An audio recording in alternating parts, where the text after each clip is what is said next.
Up until now in this chapter, we've done a reaction type called electrophilic aromatic substitution. We found a way to react aromatic rings that are really stable to put things on there, to replace hydrogens with other branches, to substitute other branches for hydrogen. So it's aromatic substitution. We're taking one thing on an aromatic ring and replacing it with another. But the way that we figured out how to do that only involved electrophiles. We said, okay, benzene is a nucleophile, so it has those pi electrons, and so it's going to attack electrophiles, things with positive charge. But what if we don't want to put an electrophile on the ring? What if we want to put a nucleophile on the ring? Seems like a crazy idea. How can we get a nucleophile to react with a benzene ring, which is itself another nucleophile? Well, there is a way to do it, although it's a little tricky. Or you need, I should say, it's very specific. You need a very specific arrangement of things on the benzene ring, but there is a way to do it, and that's called nucleophilic aromatic substitution. So you're still replacing one thing for another on the benzene ring, but in this case you're using a nucleophile rather than an electrophile. So a nucleophile could look something like this OH-, just a standard nucleophile. And in this case, what you're going to do is the same thing that you do in general when you do nucleophilic substitution reactions. You've seen before SN2s and SN1s. These are both nucleophilic substitution reactions. And in those cases, you always need nucleophilic attack and loss of a leaving group. Those are the two staples of those substitution reactions. So on your benzene ring, you will have to have a leaving group. That's one of the loss of that leaving group is going to be a feature of this mechanism.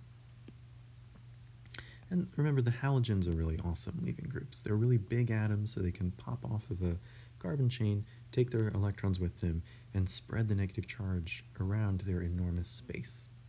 So they're really big, and they're able to stabilize any negative charge they take with them, so the halogens act as awesome leaving groups. So that's the first thing we're going to need. In order to do a nucleophilic aromatic substitution, our benzene ring has to have a leaving group on it. Good leaving group, like a chlorine, a bromine, iodine. The second thing that we have to have on it is we have to take some of the electrons here away. The electrons are making that ring nucleophilic, and we want to add a nucleophile onto the ring. That nucleophile is going to bring electrons with it. The nucleophile will attack this ring better if there are fewer electrons in this ring. And the way that the most efficient way to get those electrons out of the ring is to have a strong electron withdrawing group. So what we would have thought is a strongly deactivating group previously. If we have a strong electron withdrawing group, that pulls the electrons out of the ring and makes it easier for new electrons to come in. So notice how the activating and deactivating effects are really dependent on the mechanism you're using. Before, we were doing electrophilic addition. So to have this ring attack a positive charge, it needs as much electron density as possible. So if you put an electron withdrawing group, it makes it a worse nucleophile, and it doesn't attack the electrophile as well. It deactivates the ring to electrophilic substitution. But in this case, in nucleophilic substitution, it's the reverse. If you pull electrons out of the ring, it makes it easier for a nucleophile to come in, and so this is actually activating here. So you need a strongly electron withdrawing group, and it's almost always a nitro group, because in addition to being electron withdrawing because of the electronegativity of those atoms and induction, it's electron withdrawing because of resonance. And we'll see that resonance here helps to pull the electrons even more out of the benzene ring and allow the electrons that are coming in to be stabilized. So to allow for that resonance, that nitro group either has to be at the ortho or the para positions. But because the ortho position makes that leaving group more crowded, it's almost always at the para position. So you have a strongly electron withdrawing group at the para position so that it can use resonance to help stabilize the incoming negative charge. So those are the two hallmark features of a nucleophilic aromatic substitution. If you see that you have a strong nucleophile, rather than any of the electrophiles we saw, and you have a leaving group and a strong electron withdrawing group, especially a nitro group, on the para position to the leaving group, it should be like flashing lights. This is going to be nucleophilic aromatic substitution. So the first step is the nucleophile attacking. In fact, the steps for this reaction are exactly the same as the steps for the SN1 and SN2 reactions that you've seen. And the classification for this, by the way, is SNAR. It's still a nucleophilic substitution, but you're doing it on an aromatic ring. So it's not necessarily SN1 or SN2, it's SNAR. So the steps are actually really similar to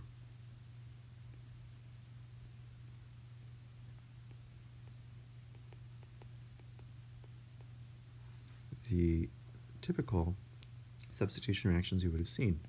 Now notice that sodium is a metal, so that's an ionic compound, and your nucleophile is really OH minus. The sodium would separate from this in solution, and that would act as your nucleophile. So the first step is just nucleophilic attack. Now normally you would have loss of a leaving group, but that doesn't quite happen here. Instead, and just to make this match the top, I'm going to move those pi bonds. I'm going to move them over so they're here, just so if you're following along with that there, you can follow. So if that attack's there, these pi electrons now cannot stay around this carbon. That carbon would have too many electrons. It already has 8. If another 2 are incoming, then these pi electrons need to make room. So they go and become a lone pair on this carbon here.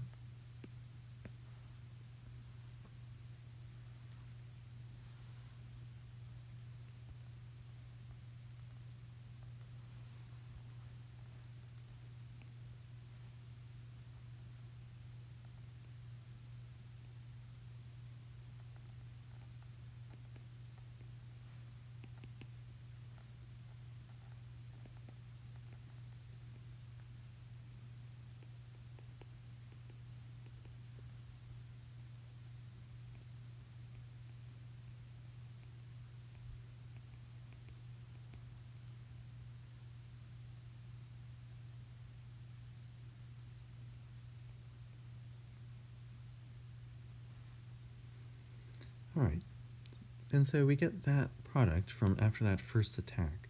But you'll notice here is that we have this lone pair is allylic to this pi bond. And what that means is the lone pair can exist in a p orbital that's parallel with these p orbitals. And so they can spread out. In other words, we have resonance. So to draw those electrons spreading out, you always draw the electrons going to form a new pi bond toward the pi bond that exists there. And those pi electrons go to form a new lone pair. So we have resonance. We warn the world by drawing brackets. The brackets are telling you none of these structures inside here are true. None of these structures ever exists. Only the average of them all exists. Then you draw that special resonance arrow with the one head, the one line and the 2 heads, to say that you have to take the average of the molecules on the left and right. So those electrons move, this pi bond moves, you end up with a pi bond here and a lone pair on this bottom carbon. Well, that's all fine and good, but this is now allylic to this other pi bond. So this can exist in a p orbital that's parallel with the 2 p orbitals in the pi bond and can spread out. So we want to draw that with another resonance structure. So you draw the lone pair going to form a new bond, and the bond going to form a new lone pair away from the allylic, from the lone pair that exists there now.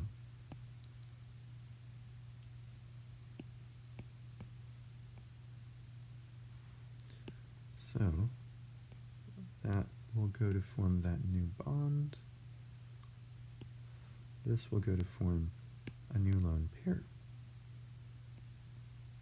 on that carbon in the top right.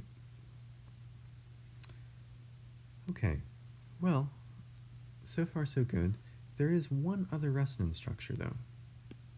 If this allylic lone pair goes back,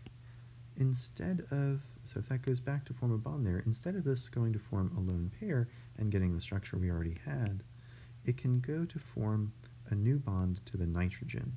And this is where you can see the significance of having that at the para position. Now that nitrogen already has 8 electrons around it. So if it's going to form a new bond there, it has to break one of the bonds it has, and the bond to the oxygen goes to form a new lone pair. So just so we can follow, that oxygen already has 2 lone pairs, it's going to have a third one now. So to draw that resonance structure,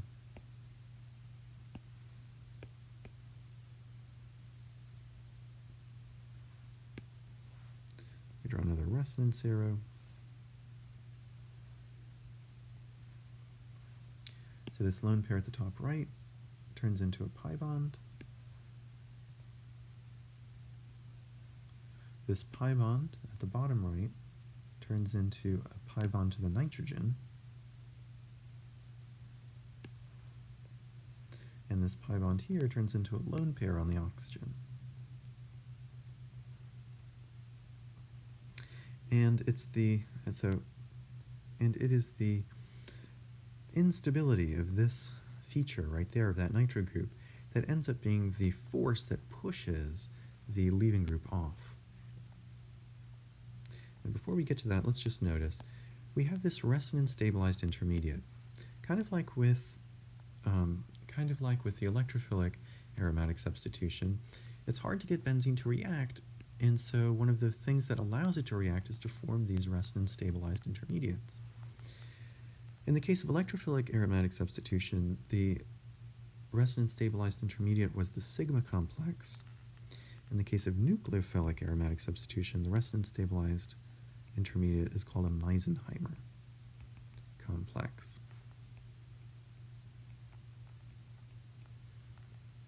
And notice another difference between this and the electrophilic aromatic substitution.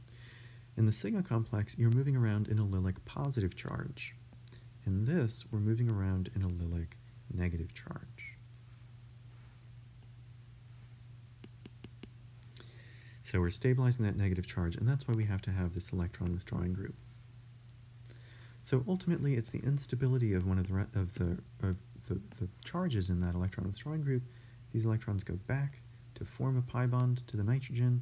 Those electrons go back to form a pi bond, and this pi bond goes up to form a new pi bond, and that kicks the leaving group off. So that's our loss of a leaving group. So you end up having